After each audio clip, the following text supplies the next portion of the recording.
un pouvoir parallèle, une force occulte, un État dans l'État. Peu importe l'influence qu'on lui prête, la franc-maçonnerie a depuis toujours alimenté toutes sortes de fantasmes. On dit que on ne peut pas constituer un gouvernement sans qu'il y ait au moins un ministre franc-maçon. Je suis rentré en franc-maçonnerie au milieu des années 90, ça devait être en 95 précisément. J'appartiens effectivement à la maçonnerie, mais je considère que c'est une affaire privée. La maçonnerie n'est pas un pouvoir dans l'État. Elle a quand même son mot à dire dans l'évolution de la société, et elle le dit.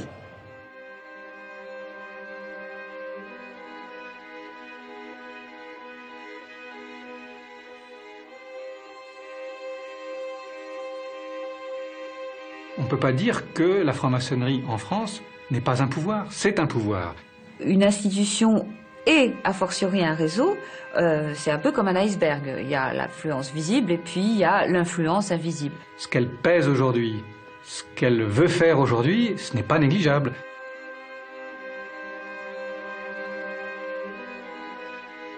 Comment cette société de pensée fondée à la fin du XVIIIe siècle est-elle passée de la réflexion philosophique à l'action politique, au point de marquer de son empreinte la fondation de la République? La franc-maçonnerie inspire-t-elle encore certaines lois de la République? Est-elle encore un réseau avec lequel il faut compter?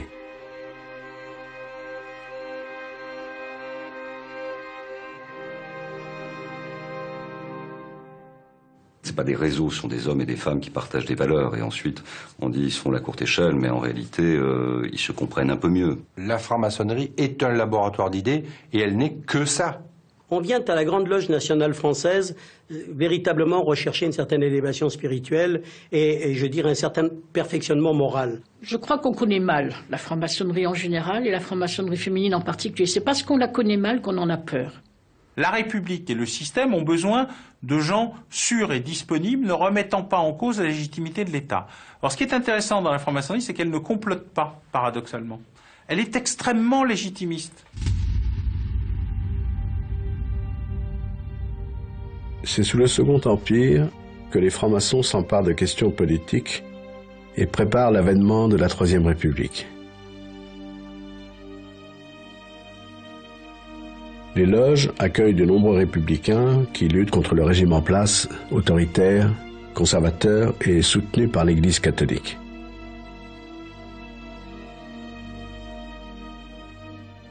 Les républicains francs-maçons du XIXe siècle sont partisans d'une action légale, même si effectivement on peut mentionner quelques situations un peu exceptionnelles, comme par exemple, évidemment, le siège de Paris et la Commune en 1870, où dans une situation qui est clairement une situation insurrectionnelle, on va trouver des francs-maçons. Je crois qu'il faut bien comprendre ce qu'est le monde politique, la société politique française dans les années 1870. Il n'y a pas de parti politique.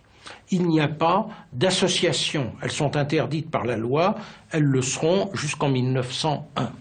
Et par conséquent, la franc-maçonnerie est la seule organisation étendue sur le plan national. Il y a à ce moment-là à peu près 10 000 francs-maçons en France, 400 ateliers, loges maçonniques, et ce groupe est en adéquation complète avec les hommes qui sont en train de fonder la Troisième République.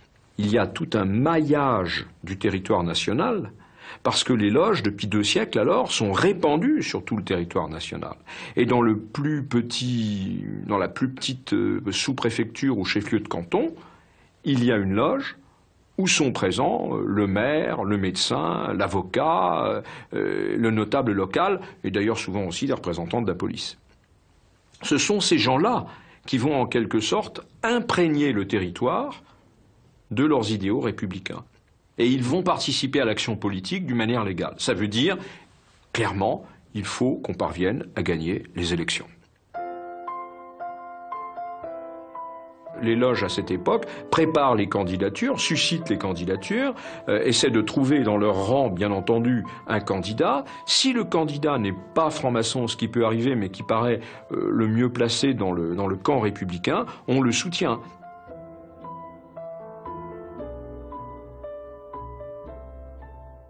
Cette symbiose qui s'établit au sein de l'élite républicaine entre les dirigeants politiques et l'appartenance à la franc-maçonnerie explique que dans les débuts de la Troisième République, une grande partie des ministres, des présidents du Conseil, des présidents de la République eux-mêmes ont appartenu les uns et les autres à la franc-maçonnerie. Il ne faut pas oublier que parmi les fondateurs de la Troisième République, vous avez Gambetta, Jules Ferry, qui sont les deux grands noms de la fondation de la Troisième République, et tous les deux sont francs-maçons. À partir de 1880, les différentes victoires des candidats républicains vont permettre aux francs-maçons d'entrer massivement à la Chambre des députés et au Sénat.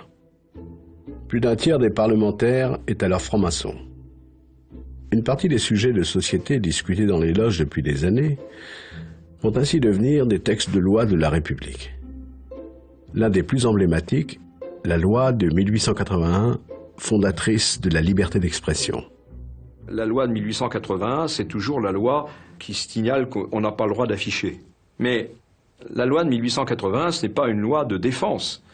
C'est une loi qui dit qu'on n'a pas le droit d'afficher n'importe où parce que désormais on a le droit d'afficher quelque part. On a le droit d'afficher ses opinions, mais bien entendu, il faut le faire dans l'ordre. Donc il y a des zones d'affichage dans les villes où l'on peut exprimer ses opinions. Mais avant, on n'avait pas le droit du tout. Et puis surtout, la partie essentielle de la loi de 1881, c'est d'établir la liberté de la presse. La presse, désormais, est libre. On peut imprimer et vendre toutes les opinions qu'on souhaite défendre. Évidemment, ça c'est l'article 1 de la possibilité même d'établir une société plurielle, une société de liberté, que toutes les opinions puissent librement s'exprimer, comme elles se sont toujours librement exprimées au sein des loges, où l'on a le droit de tout dire, et depuis longtemps. Eh bien, il faut que cette pratique de la loge, elle s'ouvre à la société dans son entier. Donc, la loi de 1881, c'est finalement la première pierre de l'édifice de la République maçonnique. C'est une incroyable bouffée de liberté qui déferle sur la France. En 1885, on dénombre la publication à Paris de 1540 titres de journaux. Le quotidien devient un produit de consommation courante, autorisant la circulation des idées, enflammant l'opposition entre les tenants de la République et ceux de l'ordre ancien.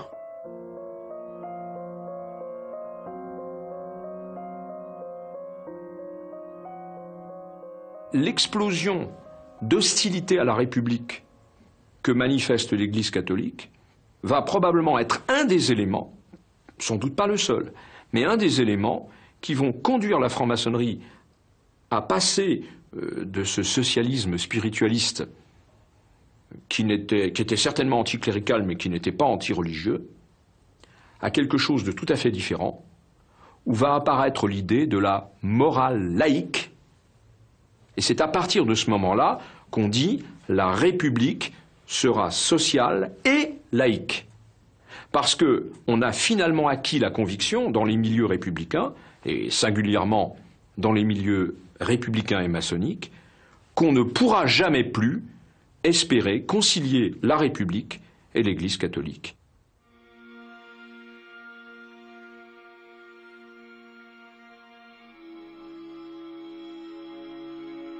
Cette laïcisation de la société, c'est Jules Ferry, un franc-maçon, ministre de l'Instruction publique, qui l'entreprend.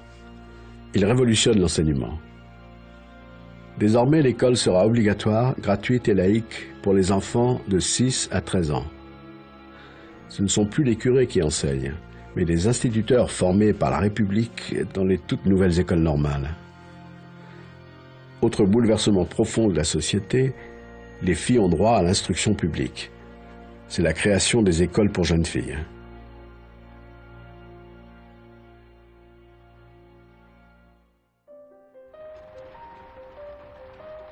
Dans la société française en pleine mutation, l'anticléricalisme devient un véritable combat et fractionne le pays en deux camps, républicains et cléricaux. La bataille laïque se poursuit. Les francs-maçons font voter une loi autorisant le citoyen à choisir ses funérailles, civiles ou religieuses. Mais la loi qui va provoquer le plus d'hostilité des milieux conservateurs est celle que défend Alfred Naquet, un franc-maçon. En 1886, on a enfin le droit de divorcer. Dans le mois qui suit le vote de la loi, les tribunaux enregistrent plus de 6000 demandes de divorce.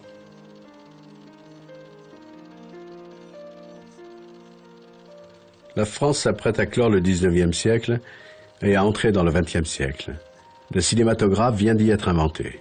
Les expositions universelles témoignent de la foi de la société dans les progrès scientifiques et techniques. À la Chambre des députés, les francs-maçons dominent. L'une de leurs grandes idées, la liberté d'association, va devenir une loi en 1901 qui doit consolider la construction d'un pays démocratique. Désormais, on a le droit de s'associer et donc de fonder un parti politique. C'est en juin 1901 que se réunit un congrès formateur d'un parti qui se veut républicain, radical et radical-socialiste, c'est-à-dire qui est supposé rassembler toutes les nuances du parti républicain. Quelques 500 comités, des journaux, des élus de toute nature et 155 loges maçonniques, qui sont, avec tous leurs adhérents, membres effectifs du Parti radical. Le Parti radical domine la vie politique française. C'est l'âge d'or de la franc-maçonnerie. Elle est devenue le ciment du nouveau régime que ses adversaires désignent comme la République des frères. Est-ce que cette franc-maçonnerie est en quelque sorte un gouvernement occulte, comme l'affirment par exemple les catholiques, qui en sous-main dirigent la République et dont les hommes au pouvoir ne seraient en quelque sorte que les marionnettes?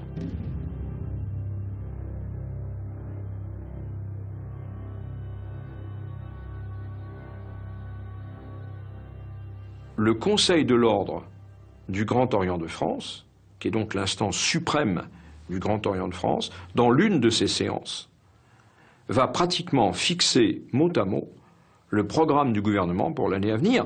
Mais il faut bien préciser que dans ce même Conseil de l'Ordre siègent plusieurs ministres du gouvernement. Et que d'une certaine manière, le Conseil de l'Ordre du Grand Orient de France a presque la valeur d'un conseil de cabinet. Cette collusion entre le pouvoir politique et la franc-maçonnerie va connaître son point culminant en 1904.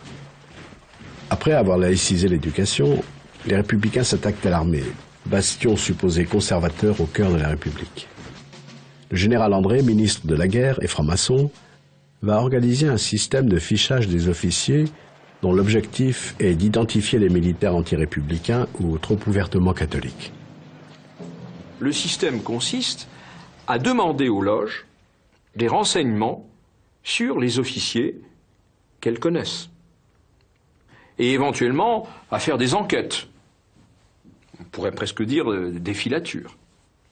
Et à envoyer ces renseignements sur des fiches qui seront centralisées par le secrétariat du Grand Orient de France et mises à la disposition du ministère de la Guerre. André va décider de qui passe au grade supérieur ou pas telle ou telle année. Et donc il a le tableau d'avancement qui concerne les états de service de l'officier et à côté il a la fiche qui lui est remontée par la loge de la ville où l'officier est en poste. 17 000 fiches de renseignements sont ainsi rédigées par les loges, bloquant la carrière de centaines d'officiers présumés anti-républicains. Parmi eux, un colonel qui n'oubliera pas, Philippe Pétain.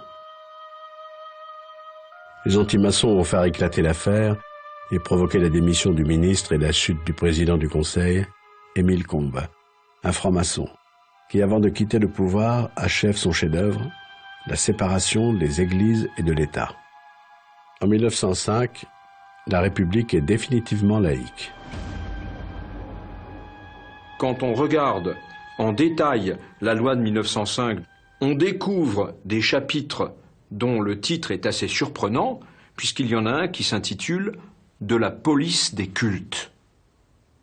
Quand l'État assure la police des cultes, je considère qu'il n'y a pas de séparation, mais qu'il y a d'une certaine manière une mise en tutelle, une mise en résidence surveillée. Et c'était très exactement l'objectif. C'est-à-dire, en quelque sorte, couper les ailes de l'Église de manière qu'elle ne puisse plus entraîner la société française. Par la force de la loi, des curés sont expulsés, des couvents fermés, des congrégations interdites. Les biens de l'Église sont inventoriés. Les francs-maçons deviennent les ennemis désignés des mouvements conservateurs.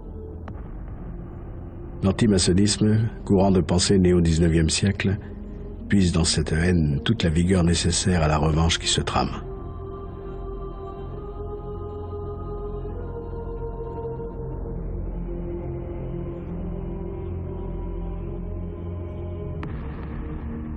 Les francs-maçons sont l'objet d'une triple accusation. D'abord, ils ont voulu instaurer la République contre la monarchie. Deuxièmement, ils veulent décatholiciser la France. Et troisièmement, ils constituent le véritable pouvoir. Car derrière l'apparence d'un pouvoir parlementaire, ministériel, il y a les loges, il y a le Grand Orient notamment.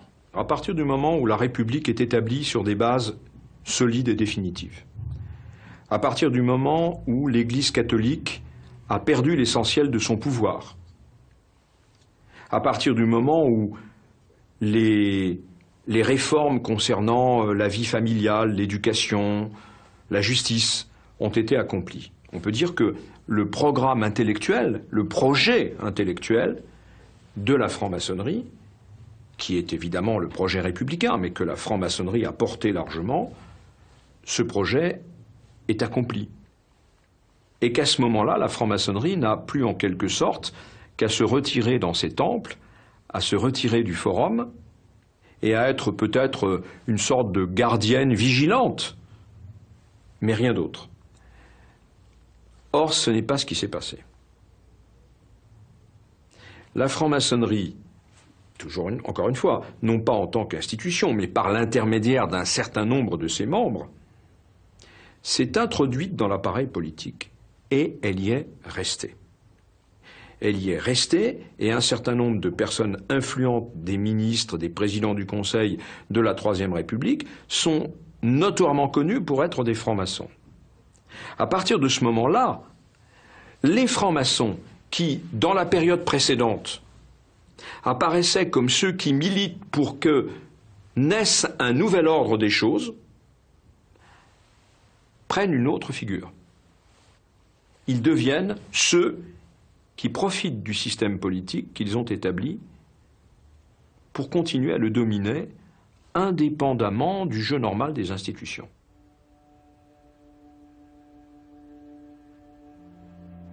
Après la Première Guerre mondiale, l'antimaçonnisme et l'antisémitisme ont se conjugué et créé un concept redoutable, facile à comprendre pour l'opinion publique, le complot judéo-maçonnique.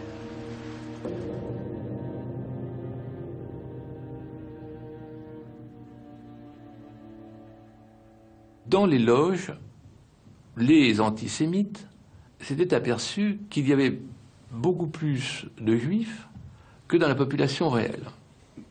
Dans la partie, disons, la plus bourgeoise de cette communauté juive, dont beaucoup sont en France depuis le Moyen-Âge,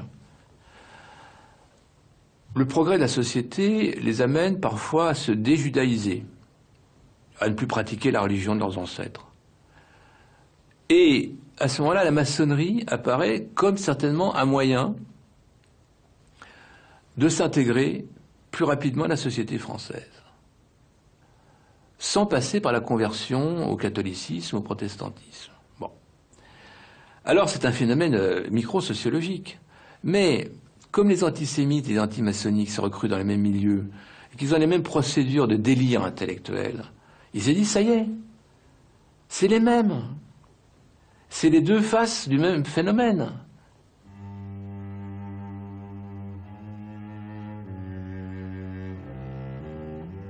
On voit bien que si on regarde les choses objectivement, tout ça c'est de l'ordre du fantasme. Mais le fantasme, nous le savons en étudiant la psychologie, il obéit à une fonction, il a une utilité. L'utilité, c'est de trouver des boucs émissaires dans une Europe qui a beaucoup souffert de la Première Guerre mondiale, qui est complètement détruite par la crise économique de 29, et avec des élites politiques, notamment pour ce qui concerne notre pays, qui sont rongées par l'instabilité.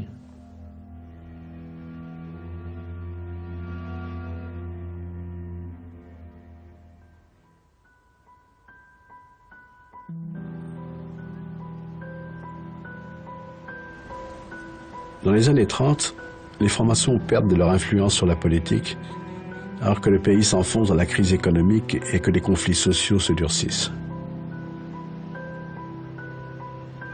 En 1936, le Grand Orient et son bras politique, le Parti radical, soutiennent la coalition de gauche menée par Léon Blum.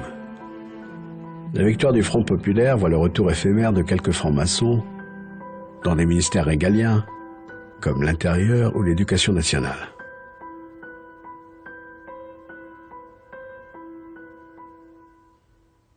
Alors, il est évident que la présence d'un certain nombre de maçons dans des ministères importants a hystérisé l'extrême droite française, qui vraiment atteint le sommet de violence, notamment à l'égard de quelques hommes qui étaient en même temps d'origine juive, comme Jean Zay. Bon. La presse extrême droite se déchaîne. Le Front populaire n'est plus vu comme une action politique, mais comme, on pourrait dire, Satan déchaîné s'emparant de la France. Enfin, il y a des textes qui sont hallucinants, qui sont à la limite de la psychopathologie.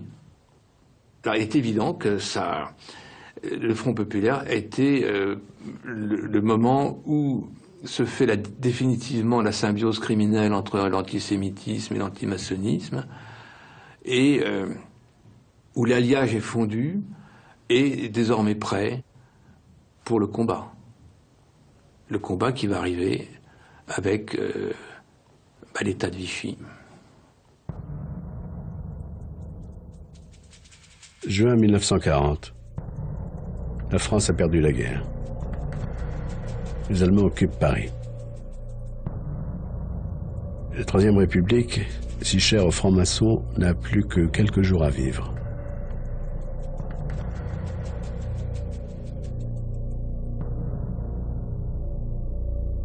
Les Allemands rentrent dans Paris. L'une des premières choses qu'ils font, c'est d'occuper le ministère de l'Intérieur, la présidence du Conseil, le ministère de la Défense, qui étaient des lieux stratégiques. Eh bien, le même jour, ils occupent le Grand Orient de France. Parce que dans l'imaginaire des nazis, la franc-maçonnerie, c'était l'âme de la République démocratique. Le 22 juin, l'armistice est signé. La République est à terre, et les parlementaires réfugiés à Vichy lui donnent le coup de grâce. Le vote des pleins pouvoirs à Pétain se fait par la Chambre du Front populaire, on l'oublie souvent mais c'est le cas. Évidemment, elle se fait avec des parlementaires francs-maçons qui croient à la solution Pétain par rapport au désastre. La consolation, c'est que parmi les 80 qui ne les ont pas votés, la très grande majorité est aussi franc-maçonne, donc ça soulage.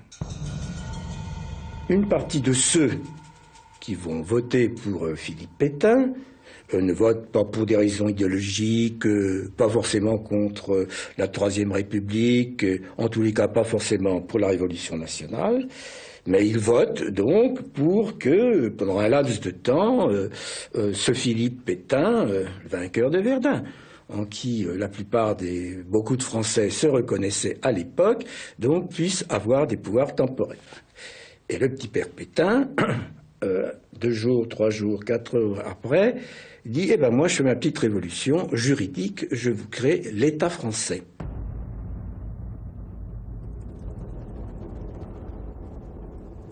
Ce qui est beaucoup plus grave, c'est les milieux qui vont accompagner Pétain. C'est-à-dire qu'avec le maréchal Pétain, arrivent en plein désastre national à la tête du pays les milieux les plus réactionnaires de la vie politique française. Et ces gens-là ont un certain nombre d'obsessions. Leur obsession, ça n'est pas d'assurer la vie quotidienne des Français. Leur obsession, c'est de détruire la République et tout ce qui soutient la République. Et ça sera ce qu'ils vont appeler la Révolution nationale, c'est-à-dire en fait une contre-révolution organisée, structurée, institutionnalisée. À partir du moment où on comprend que l'objectif de ces gens-là, ce n'est pas d'assurer le fonctionnement de la France dans la détresse profonde où elle se trouve. Leur objectif majeur, c'est pas ça. Leur objectif majeur, c'est enfin, on va pouvoir revenir sur tout l'héritage révolutionnaire, on va pouvoir défaire la République.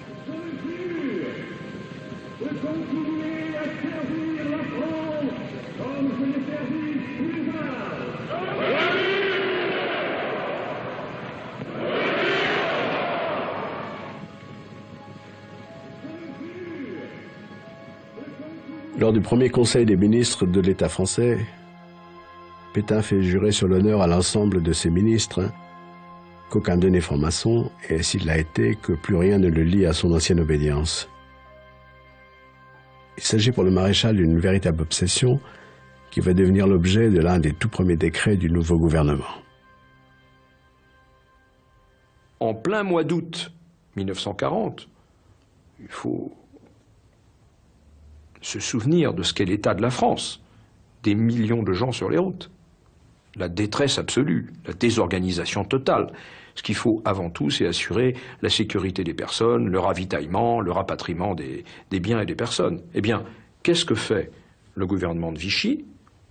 Au milieu du mois d'août 1940, il publie un décret qui dissout la franc-maçonnerie. Comme si c'était une urgence absolue. La disproportion ahurissante entre l'état catastrophique du pays, qui vient de subir la plus gigantesque défaite militaire de son histoire, et cette décision, nous allons dissoudre la franc-maçonnerie, la disproportion est tellement monstrueuse qu'il faut s'interroger. La précipitation à prendre des mesures antimaçonniques est l'illustration de la profondeur de la haine. D'ailleurs, à cette époque-là, le maréchal Pétain a une phrase qui est terrible. Il dit « Un juif n'est pas responsable de sa naissance, un franc-maçon l'est toujours de ses choix ». Terrible ironie de l'histoire, c'est un franc-maçon repenti, Michel Pérouton, ministre de l'Intérieur, qui est chargé de la mise en application des décrets antimaçonniques. Il le fera avec zèle et une bonne connaissance du dossier.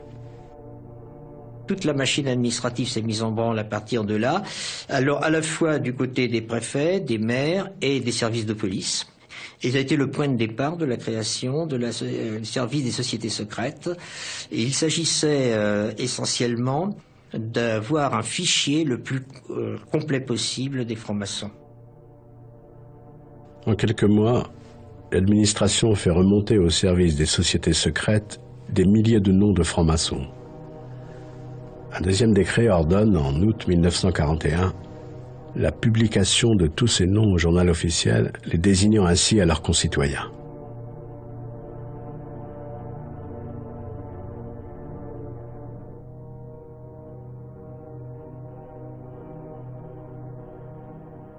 On va en publier 18 000, donc des dignitaires ou assimilés. Mais que ces dignitaires, puisqu'ils ont été montrés à toute la France, perdent ipso facto leurs fonctions. Les fonctions de quoi? Eh bien, les fonctions qu'on va copier sur les fonctions qu'avaient perdues les Juifs français par la loi du 2 juin 1941. C'est-à-dire toutes les fonctions électives ou les fonctions de la haute administration publique ou assimilées. Il y a un modèle, c'est ces interdictions faites aux Juifs par la loi du 2 juin 1941. Eh bien, les maçons sera pareil. Et ça leur est interdit. Et en tous les cas, comme pour les Juifs, ils perdent la possibilité d'être fonctionnaires. Et s'ils étaient fonctionnaires, ils étaient démis d'office dans les 2 mois.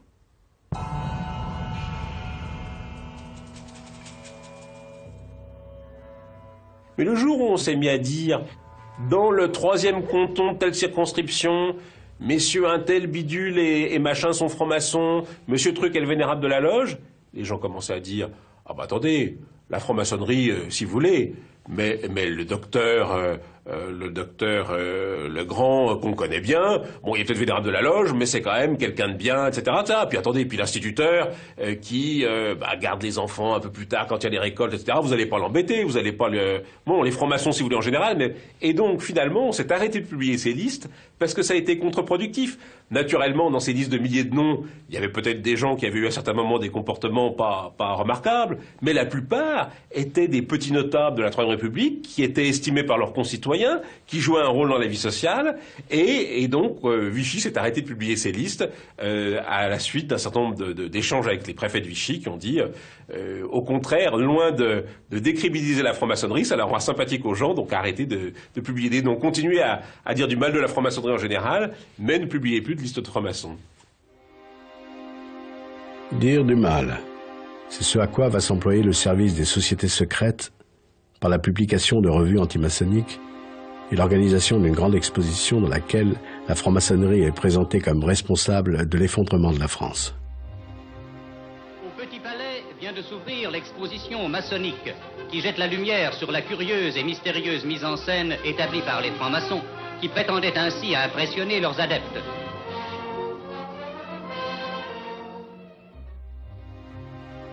La même année, le gouvernement français commande la réalisation d'un film de propagande au titre évocateur « Forces occultes ». Le financement est allemand. Le scénario et la réalisation sont confiés à 2 anciens francs-maçons, Jean-Marc Rivière et Paul Riche. Il est formel que tous les 2 étaient francs-maçons. Paul Riche, lui, non seulement il est franc-maçon, mais il est, la veille de l'armistice, il est vénérable d'une loge rentrant de France. Qui pouvait faire un film antimaçonnique mieux que 2 francs-maçons?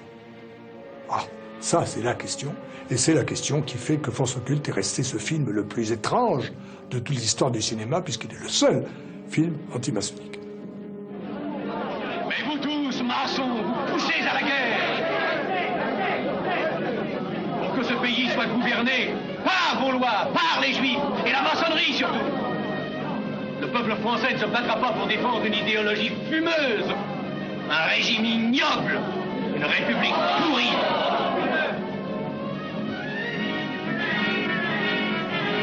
Vous êtes tous des menteurs et des faussaires. Il sort au cinéma des Champs-Élysées à Paris et il a un succès public. 219 000 personnes, spectateurs la première semaine. 299 000 la deuxième semaine. Il n'y a pas une critique qui dit « c'est dégueulasse ce qu'on vend, ce qu'on nous montre ». Il n'y en a pas. Il n'y en a pas.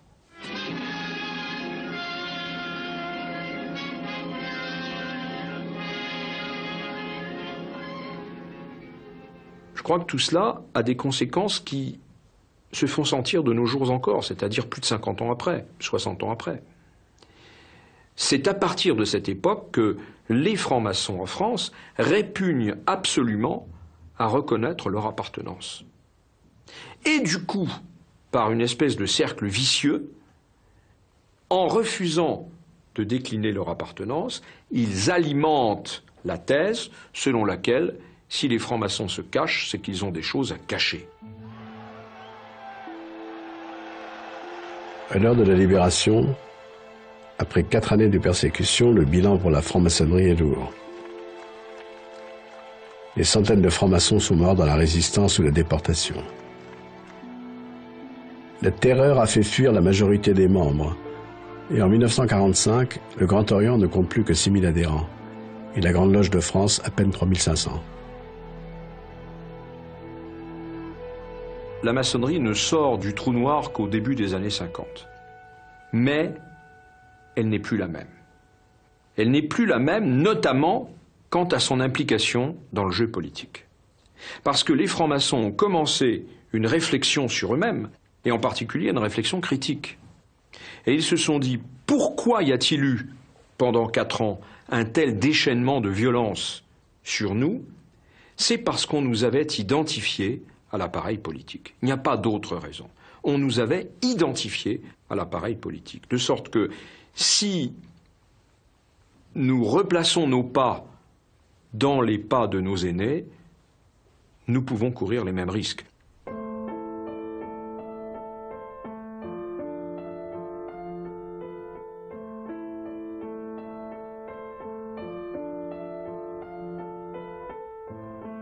La France se reconstruit. Avec l'avènement de la 4e République, c'est le retour du régime des partis aux majorités mouvantes et instables. Toute préoccupée à régénérer ses forces vives, la franc-maçonnerie n'a plus de véritable influence sur les institutions de la République. Pire, elle est devenue malgré elle un fantôme du passé, la relique d'un régime ancien. La 4e République, contrairement à la 3e, est ouverte aux catholiques. Pourquoi? Parce que ce qui crée désormais la légitimité républicaine, ce n'est plus la laïcité, même s'il faut être laïque, naturellement, c'est la résistance. La France libre, la résistance. Quand un homme, une femme, puisque désormais les femmes ont le droit de vote, ont été de la résistance, soit derrière De Gaulle, soit derrière les mouvements de résistance, ils sont légitimés. Et c'est ainsi que le grand parti nouveau, c'est le MRP, le Mouvement républicain populaire, qui est un parti confessionnel, qui ne veut pas être un parti catholique ou un parti chrétien, mais bon, il n'empêche que c'est quand même un parti qui est dirigé par des démocrates chrétiens qui ont tous été plus ou moins dans des mouvements de jeunesse catholiques et qui pendant la guerre ont été des résistants. Désormais, les groupes qui dominent la vie politique française n'ont pas de rapport étroit, voire pas de rapport du tout, voire ne peuvent pas avoir de rapport avec la franc-maçonnerie. C'est le cas du Parti communiste qui a le vent en poupe depuis 1945 et qui, depuis les 21 conditions, interdit depuis 1923 toute appartenance à la franc-maçonnerie. En 1958, les francs-maçons sont désormais trop peu nombreux parmi les parlementaires ou trop désunis pour s'opposer au vote des pleins pouvoirs au général de Gaulle. De Gaulle le militaire, de Gaulle le catholique, de Gaulle qui représente aux yeux des francs-maçons une menace certaine contre les fondements de la République. Certains disaient qu'avec le retour du général de Gaulle au pouvoir, la République allait être menacée. Il y a une très forte réticence au système institutionnel qu'il met en place, qui inquiète les maçons, qui n'est pas leur forme de république. On se souvient de cette fameuse conférence de presse où l'on demande au général de Gaulle s'il va maintenir les libertés fondamentales. Et où, évidemment, il saute sur sa chaise en disant « Mais ai-je jamais attenté aux libertés fondamentales, je les ai rétablies ». La tradition républicaine française, il ne faut pas oublier qu'elle s'est construite contre le bonapartisme, contre les régimes plébiscitaires. Et donc pour elle, tout ce qui est pouvoir du président, qui apparaît comme un pouvoir personnel, c'est le contraire même de la tradition républicaine. Les francs-maçons de cette époque s'interrogent sur l'opportunité ou non de revenir, comme ils l'ont fait auparavant, dans le jeu politique. Et finalement, leur réponse globale, la réponse individuelle, encore une fois, va varier. Les francs-maçons ne marchent jamais comme un seul homme. C'est même fondamental dans leur mentalité. Il y a un individualisme important. Mais leur réponse collective, ça va être que l'implication de la franc-maçonnerie ne pourra plus jamais être dans l'appareil politique ce qu'elle a été sous la Troisième République. Et à partir de cette époque-là, on voit une décroissance très importante de l'influence politique de la franc-maçonnerie en France. L'avènement de la Ve République sonne le glas d'une maçonnerie influente.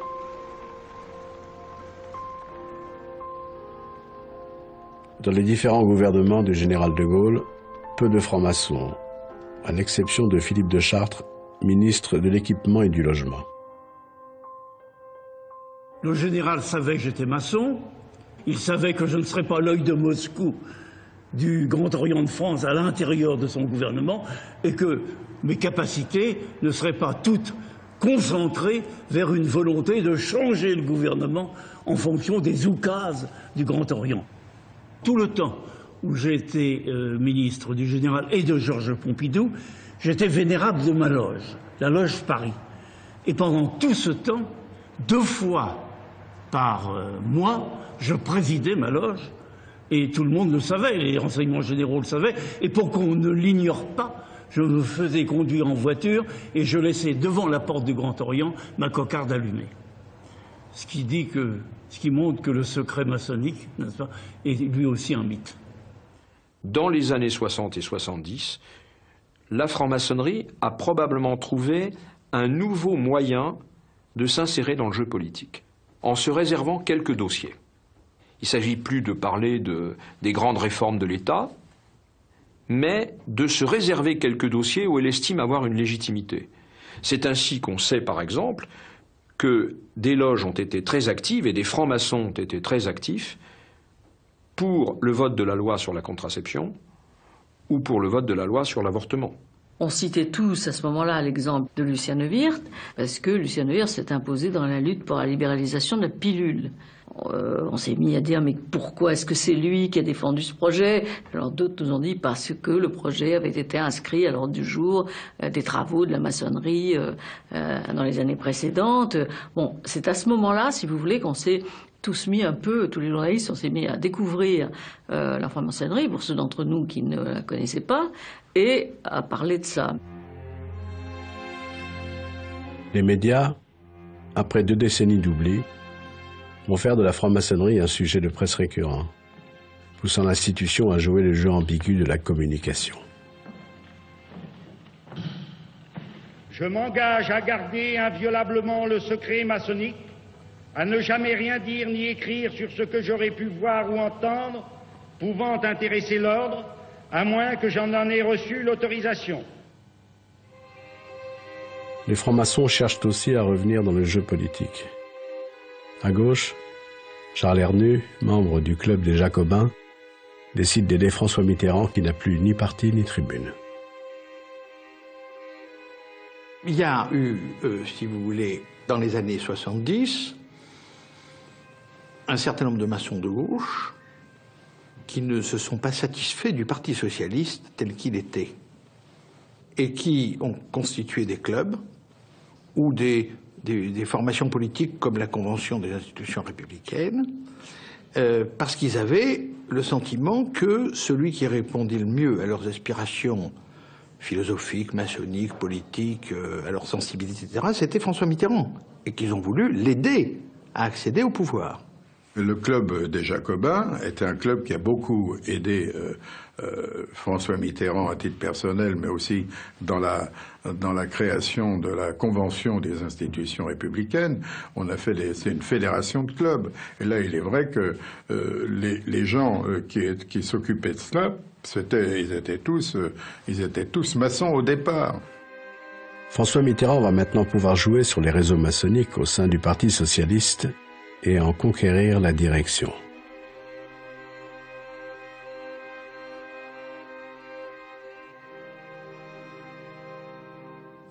François Mitterrand, par les positions qui avaient été les siennes, par les combats qui avaient été les siens, etc., présentait toutes les garanties de républicanisme et de laïcité qu'il fallait. Ce qui n'était pas le cas de Michel Rocard. Donc, effectivement, en 81, les maçons, enfin certains d'entre eux en tout cas, à gauche, ont plutôt penché en faveur de François Mitterrand. Mai 1981. François Mitterrand est élu président de la République sur un programme politique de 110 propositions censées changer la vie. Pour les francs-maçons qui l'ont soutenu, c'est un retour en grâce. Les 110 propositions sont toutes nourries du projet socialiste et de la main de François Mitterrand, et bien évidemment, la plupart sont issues des idées qui avaient été données dès le début des années 70 par les loges. Par contre, il y a un modus vivendi sur le fait que les idées qu'on donne, c'est des idées qu'on applique si on gagne. Quand je suis devenu ministre, le programme que j'avais, c'était une quinzaine de points qui faisaient partie des 110 propositions du président de la République, de François Mitterrand. On avait préparé ça. Il faut attendre l'arrivée au pouvoir de François Mitterrand pour que les socialistes fassent entrer dans leur gouvernement ou placent à la tête de services importants un certain nombre de francs-maçons, sans que pour autant il s'agisse d'un recrutement dans la franc-maçonnerie, mais plutôt d'hommes de gauche, membres du Parti socialiste, et qui sont en même temps membres de la franc-maçonnerie. Il y a eu une petite embellie en 1981, puisqu'on est monté à 90 députés sur 577 qui étaient francs-maçons, dont 50 dans le seul groupe du Parti socialiste. Donc il y a eu une petite embellie en 81, au point d'ailleurs qu'on a eu le sentiment que, effectivement, François Mitterrand avait donné un essor au pouvoir maçonnique. Le grand maître de la Grande Loge de France, Jean Verdun, m'a confié que le Grand Orient, d'ailleurs, ne se sentait plus. Il avait les chevilles qui avaient triplé de volume. Ils avaient le sentiment que, dès lors, ça y est, c'était une renaissance du Grand Orient au sein de la République et que pas une loi ne devait être adoptée à l'Assemblée sans être passée par l'obédience Grand Orient. L'école laïque, le grand combat de la franc-maçonnerie. En 1983, Alain Savary, ministre de l'Éducation nationale, défend un texte de loi visant à supprimer l'aide financière de l'État aux écoles privées. Alors je crois qu'il est indéniable que le texte sur le grand service public unifié d'éducation nationale était un remerciement, un cadeau, un retour d'ascenseur à la franc-maçonnerie. Savary a été a porté ce texte qui faisait partie des 110 propositions, que ça s'est très mal passé, que Monseigneur Lustiger a mobilisé plus d'1 million de gens dans la rue. Voyant la situation, le président Mitterrand, je me souviens très bien, nous a dit quand il y a 1 million de gens dans la rue qui ne veulent pas d'un texte, on retire le texte.